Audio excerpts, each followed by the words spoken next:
Natalaman sa insect si Councilor Boy. Kaya pinakwarantin siya ngayon.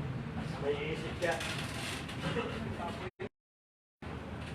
May tigil siya eh. Good morning, I call this Sangguniang Panglusod. 4th day of February, 9 a.m. in order. Madam Chairman, I move that we dispense with the invocation and singing of the national anthem. Dispense the invocation and singing of the national anthem, seconded by all councilors present. So our invocation and the national anthem is now dispensed. Madam Secretary, please do the roll call. Vice Mayor si Antonio Miguel May Perez. Temporary Councilor Apolonio P. Bacay. Present. The Majority Floor Leader, Councilor Silvio Tirado. Present. The Minority Floor Leader, Councilor Oscar A. Bowling. Councilor Caroline D. Season. Present. Councilor Michelle S. Gondera. Councilor Rogelito Ocontelera. Councilor Berna S. De Ramago. Present. Councilor Probel Iranoy. Present. Councilor Dalia M. De Leon. Present. Councilor Alfred Felix E. De Castro. Six official members, Liga ng Barangay President Raul D. Bacay. Ang panlunsod ng Federasyon ng Sangguniang Kabataan President Loverly Bernabe. 9 members of this August body responded to the call now. 9 members responded to the call, so we are now, we have a quorum to our certified organization. Next po. Approval of agenda. Mr. Chair, Madam Chair, may I move that the calendar of the agenda of this session approved by the August body, including executive agenda and policy hearing on application of the Councilor Alfred Felix De Castro moves for the approval of our agenda for today, including the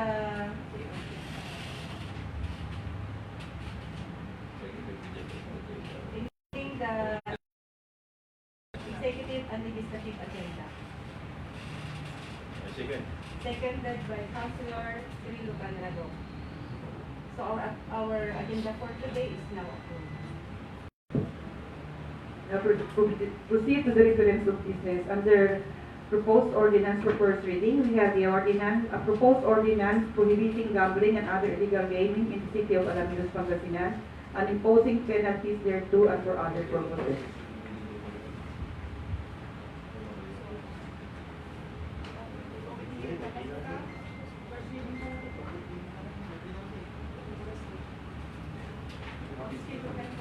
Yes, Mr. Chair. Councilor Bernard Abago is recognized. Yes, Mr. Chair, may I request to schedule for a committee hearing regarding these items, a purpose of prohibiting gambling and other illegal gaming in the city of Alaminos, Pangasinan, and imposing penalties thereto and for other purposes. On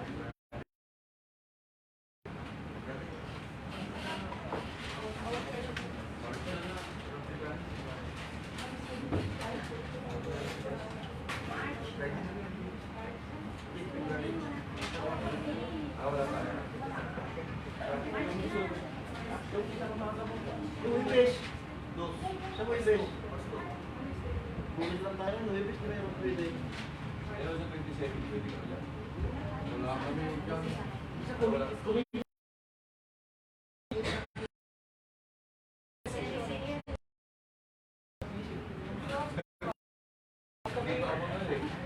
Nandito tayo eh. March to ma'am. March na lang.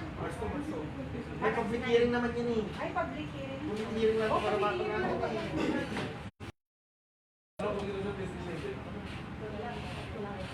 Hindi pa rin ako eh. March 20, February 27 at 10 p.m.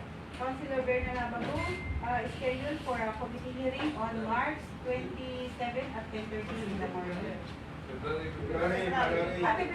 February 27 at 10:30 in the morning.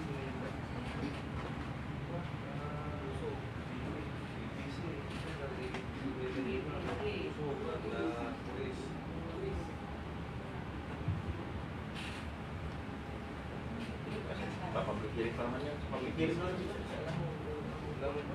Pagkikil na sila. Tumating.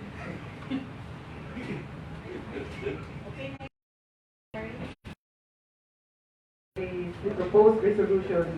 The first item is the resolution approving the additional part out of the 20% development fund amounting to 2,305,153 pesos and 35 centavos and the special purpose appropriation under our program amounting to 2,953,985 pesos and 80 centavos of the city of Alaminos for calendar year 2020.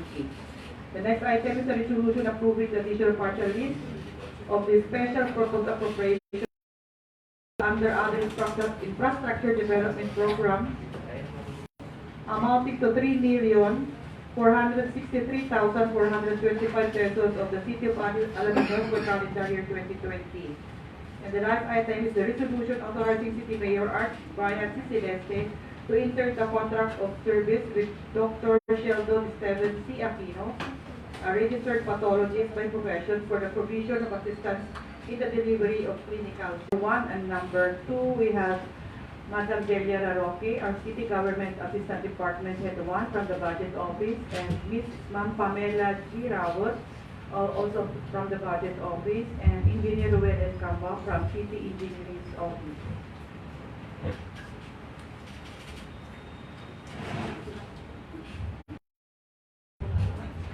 Dito, si Ma'am Laroque mo. Ito.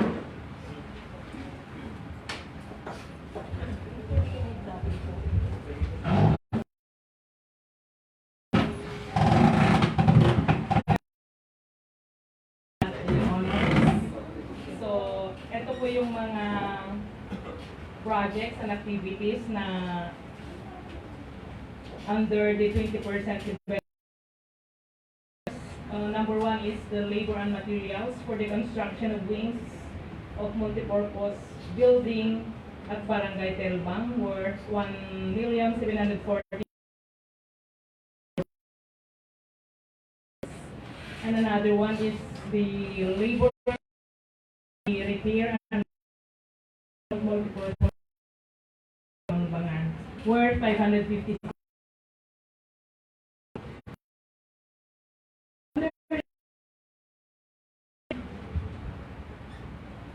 And under the infrastructure development program, still, we have labor and materials for the construction of multipurpose building at Barangay 2,521,768.78.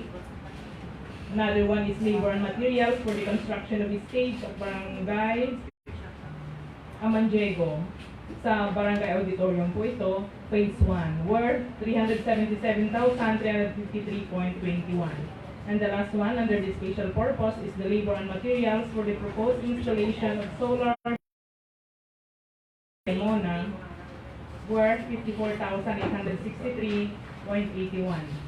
So, ito pong dalawang ito, the grand total is 5,259,939.15 centavos. And mayroon po isang pahabol pala under the special purpose, the improvement of Plaza Enrique Braganza Basketball Barangay Poblacion, worth 3,463,405. And these proposed projects are properly covered by budget allocation. I-close yan. Ano si engineer? Ano yung gagawin natin sa mga engineer? Nasa Enrique. Hello po, good morning po. Sa improvement po ng Plaza Enrique Braganza, ito po yung basketball court lang. Mag-install tayo yan ng sa basketball court. Under resolutions, item number 1, we have appropriation. Any question, Councilor Aaron? Ayun na, natanong na. Oo. May question pa po tayo?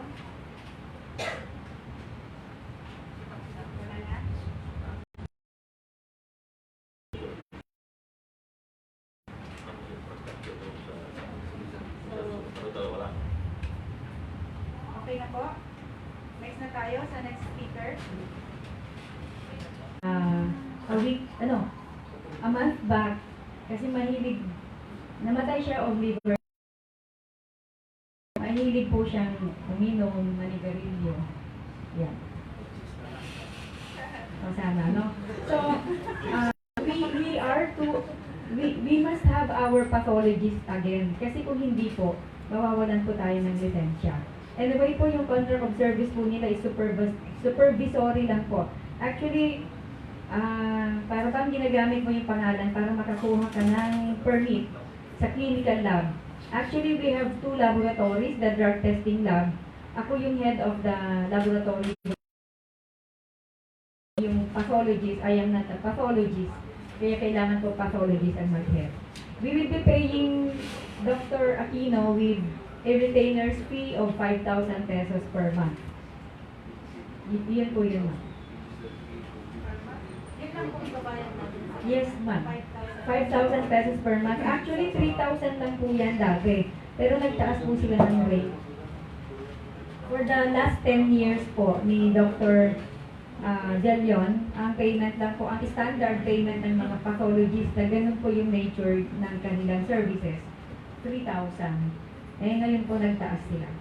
Actually, hindi lang po tayo ang natamaan. Even Western District Hospital, Alaminos Doctors, Lens Laboratory, para-pareho po kami ng pathologist na consultant. Lahat po tayo lilipat kay Dr. Aquino. Po nila. Mr. Chair, they have an executive status staff in mga medical. Ano yun, ma'am? Di ba meron po siya staff na mag-discount? Ma'am, yung mga staff po na perform wala na pong iba. Wala na pong iba. Sorry, and validation ng mga test, may uutusan siyang assistant niya.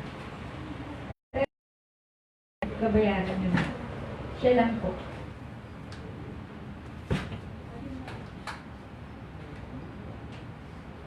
Yes, Madam Chair. We have no more question from the speaker. Excuse him. Yes, ma'am. Meron pa pong isa, which was not, hindi na-include, which is very important. Na-postpone po kasi walang forum last time.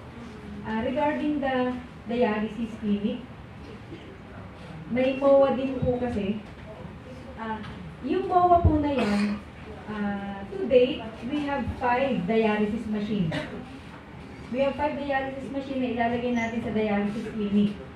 And we know for a fact that we are neophytes when it comes to the operation of a dialysis clinic. Iko-connect po kasi yung dialysis machines doon sa treatment na dapat connect sila. We don't have a technician to do that.